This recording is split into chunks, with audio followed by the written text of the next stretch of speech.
tuned. Today we are actually going to be fixing the Barney Civic. I have it up on the hoist right now, and yeah, I have it all tore apart.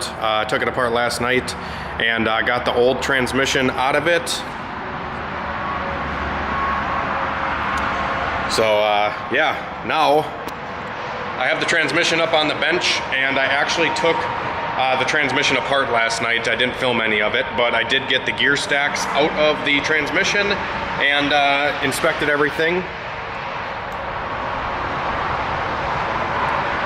So all the gears, all the synchros, all the, everything else looks good. The forks look good, all that kind of stuff, but the differential did indeed explode.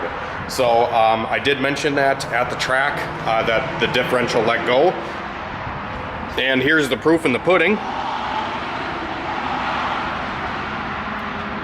These gears are broken, and one of the differential gears that goes on the top and the bottom where the axle actually slides into, the one gear, like right here where my finger is, and then the other one comes through here, and they ride on the opposing ends of each other.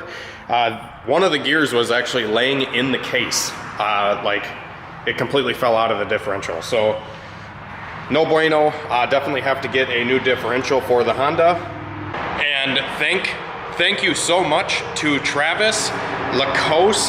Sorry if I butchered your last name. He is the owner of New Finish Automotive Performance out of Iowa, which is a state below me in Wisconsin. He got me a M Factory differential overnight shipped for a killer deal.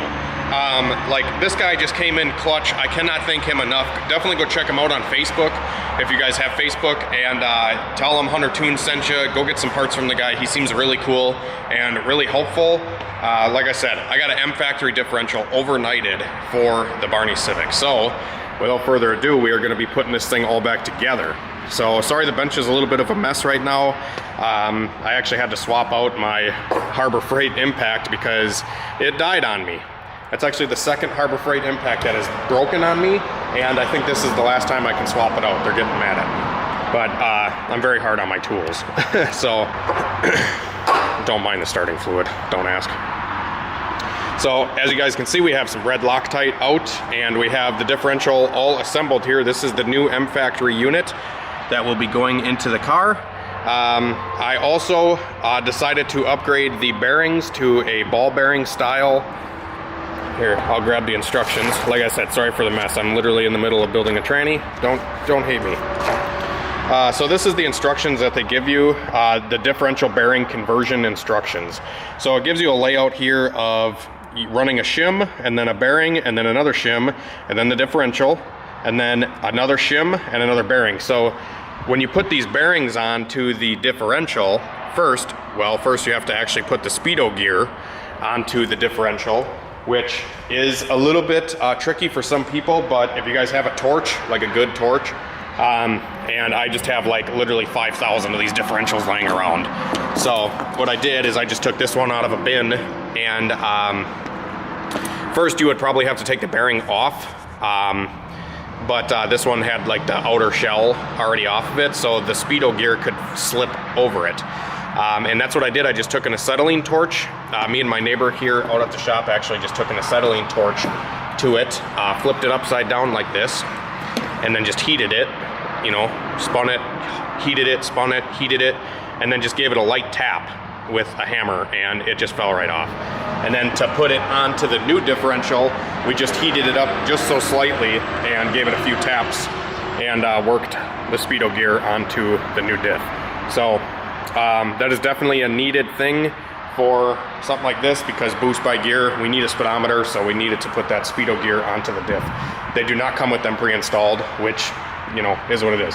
So next, once the speedo gear was on, I had to put that shim under this bearing, and you guys can obviously see this bearing right here is like a, it's like a ball bearing style deal instead of the roller bearing like factory here. These ones just work a lot better, and they have they're just smoother operating and less resistance and stuff on the differential if you run this style bearing, which pretty much every other bearing in the case is already a ball style bearing like this, so it only made sense for me to upgrade it. It was only like a $40 add-on to get the conversion to run the ball bearings. Once I had the bearings installed top and bottom here, you guys can see they're both on. And next I had to put the ring gear on. Now I did have an issue with the ring gear because I just assumed that this transmission is GSR. So that means it has a 66 tooth ring gear and a 15 tooth pinion gear, or countershaft gear, whatever. So I knew that this transmission was geared as a GSR. The differentials, on the other hand, are different sized inner diameter on the ring gear. The inner diameter of the ring gear on normal GSR, LS, that kind of stuff is I forget exactly how wide it is. So the only difference with the ring gears is B16 differentials and ring gears utilize a 109 millimeter size inner diameter ring gear. The outer diameter and the tooth count and everything like that is the same between pretty much all these hydro transmissions, but the inner diameter is different. So thank God I did have one of the correct size inner diameter ring gears laying around, which is supposed to be a 116.8 or so size inner diameter ring gear. As you guys can see, I have differentials laying around. I have a bunch of stuff. I was digging through a bunch of my totes, and obviously I was just digging and digging and digging and digging, and I found a ring gear here, found a couple differentials I stole some bolts out of, because a lot of times when you take these differentials apart and you take the ring gear off, the bolts tend to, I'll show you actually, the bolts actually tend to look, the threads will get taken out as you remove the bolt on most of them. So it took me three differentials in order to get bolts that looked good to run. So otherwise they will look like this when you pull them out.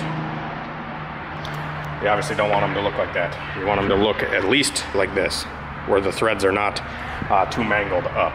The ones I have in this differential, I pulled out of a diff that must have had no abuse on it or anything, and the bolts were flawless that came out of that one. So it's always good to have spare parts. And I hoard B-Series transmission parts, if you didn't know, just because, when you're running stock transmission stuff trying to go 9s, you're gonna break some stuff, and you gotta be prepared for that, and that's just kind of part of the game. You gotta pay to play, and you gotta work to play. And if you don't wanna work to play, you gotta pay a lot to pay a lot to play. So yeah, these are just a couple extra cases, more differentials. I have a whole tote of gears and synchros and fucking forks and counter shafts and input shafts and you name it. Then I have ready to go stacks, like GSR gear stacks over here. I have like 4 different GSR stacks. Yeah, I got parts for days just to, like I said, you gotta have some of this stuff ready to go, when we take this thing out and we go break it again. Because we all know that's gonna actually, that probably will actually happen. So, without further ado, let's get this thing chucked back in the car. I did just rattle these on with my impact. They are reverse threads, so you have to loosen to tight and righty-tighty to loosen. So, yeah, that's another thing that you guys gotta know. So I have done a bunch of transmission videos already on the channel, but I figure I'll take you a little bit for a ride on this one, even though I've probably went over all this stuff already. So we're gonna slop the diff in. Once I check these with a torque wrench, I wanna make sure they're at least up to spec, if not a smidge bit tighter with the impact. Also guys, one more thing I did forget to mention. There is a specific shim that they give you with this differential that needs to go into the mount side of the case, where the mount goes onto the frame. So there is a shim here. This is a 1.45 size shim that they supply, and you're supposed to put the differential in the case, bolt it together with just a couple bolts, make sure it's all flush around the perimeter, and then just make sure you have no play up and down and the differential spins freely. If you have play, you need a thicker shim, and if it doesn't spin, you need a thinner shim.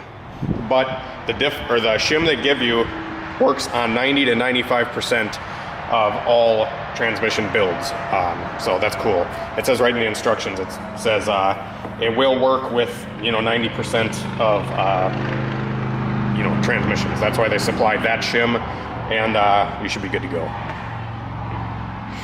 Once again, here's the instructions, guys. Alright guys, I got the differential installed into the case now. I did verify, a buddy came over here and we just made sure that they were all torqued to at least 75 foot-pounds, and they are. So yeah, I got the diff into the housing now, and look at that thing spin. Just goes and goes and goes. So now that we have this in, I did check, like I said, with the case already. Like I said, you just got to throw the top of the case back on and then make sure the differential still spins and doesn't have play up and down, which we should be all good to go there. So now we are going to throw the rest of the transmission back together. Take the stacks and the forks, set it all in as one unit. That's what I always do. And yeah, let's make sure all this stuff is cleaned off. We have our shims for our input shaft here ready to go. Yeah, shouldn't be long now. And we'll have a transmission again. Yeah.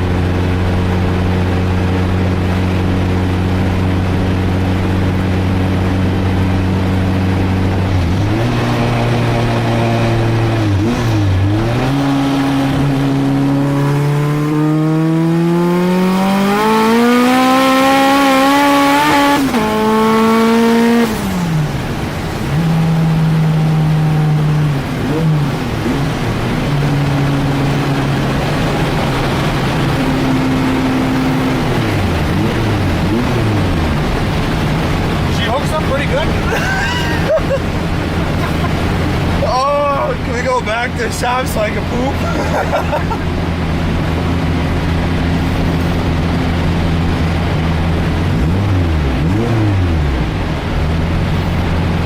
Oh, okay, yeah, none of that, no more. It's good. We're good. I don't even want to race anymore.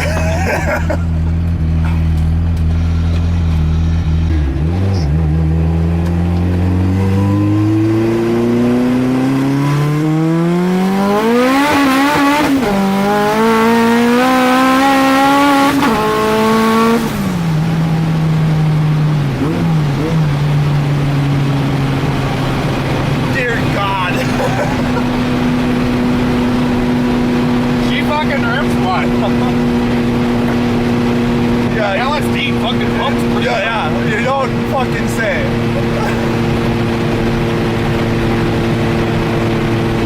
It needs like 10 more pounds of boost. No more.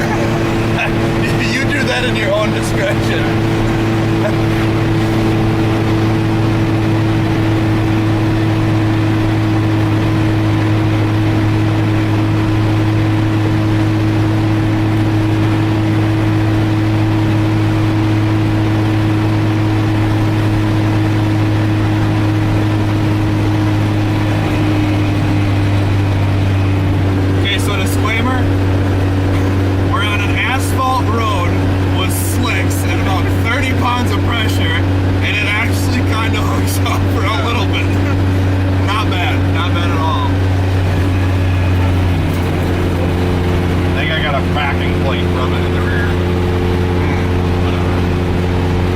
Nothing like a little street car. Go ahead. Nothing like a little street car. Nothing like 90 pounds of oil pressure cruising around. A lot of people said this motor wouldn't work. Yeah.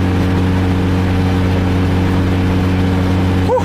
It actually rides a lot better with the slicks on. You can film. Is it filming? Mm-hmm. All right, guys, so we just got back testing the Civic, and we got no tranny leaks coming from anywhere. The case halves seated pretty good, and yeah, we got everything hooked up, installed, and we tested it out on the street in Mexico, and the car seemed to be doing pretty good. It's kind of hard to tell if the limited slip is doing a whole lot, but it does seem like it's hooking up a lot better than it ever has, at least on the street. So, yeah, time will tell.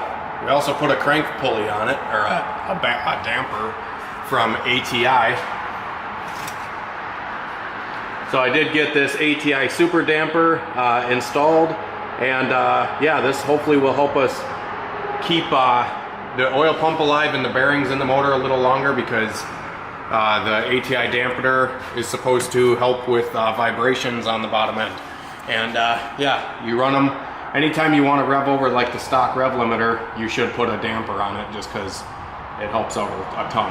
So we're gonna try to rev 9,500 this coming week when we go racing, and yeah, 30 pounds of boost, full send, limited slip. Hopefully the axles hold. Have a great night, or better tomorrow. We're changing the oil and getting her dialed, and I'm excited.